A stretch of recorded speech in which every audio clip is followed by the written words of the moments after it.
Now to a tribute to a Texas legend. Ross Perot died today at the age of 89. He ran for president 2 times. Just for the record, I don't have any spin doctors. I don't have any speech writers. Probably shows.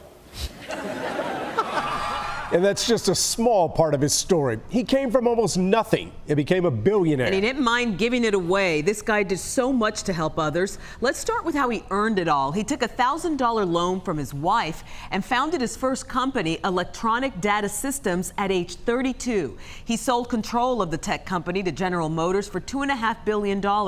Then he started another tech company and sold it to Dell for nearly $4 billion. Here in Texas, Perot's greatest legacy may be all he did to reform education. Whatever it takes to build the finest educational systems in the world, we must do. We have standardized testing because of Ross Perot, and he helped create the rule: no pass, no play.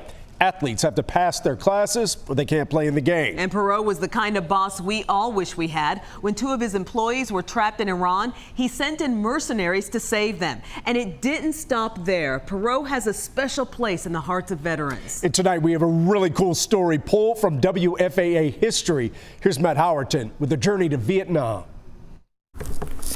The pages of our lives, it's hard for me, can sometimes be painful to read. He was a hero to just multitudes of people. But Bonnie Singleton West will share hers because the late Ross Perot changed them forever. I was just desperately worried. In 1969, WFAA followed Bonnie to Paris when she was just 23.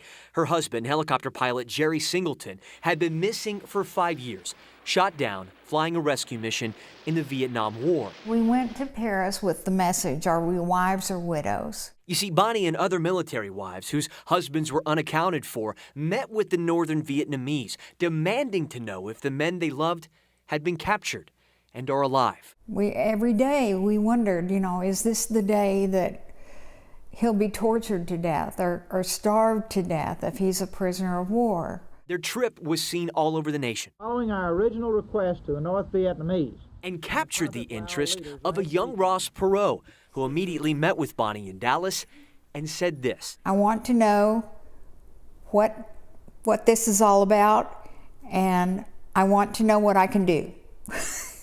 Perot started raising awareness, flew supplies to POW camps, and spent years lobbying for humane treatment and safe returns. His efforts led to a revelation in 1970. Bonnie's husband was imprisoned but alive. I was so happy to be able to tell my son, Rick, that he did have a daddy and his daddy was alive. Bonnie's husband reunited with her in 1973. And even though the 77-year-old is no longer married, she's very much aware that America lost a good man today. I am just so grateful that we had a Ross Perot in our world. In Dallas, I'm Matt Howerton. So was that your first? Ross Perot had so much, and he just kept looking for new ways to give back. And everyone from Jerry Jones to former President George W. Bush are sharing their memories of Ross Perot. You can read them on WFAA.com.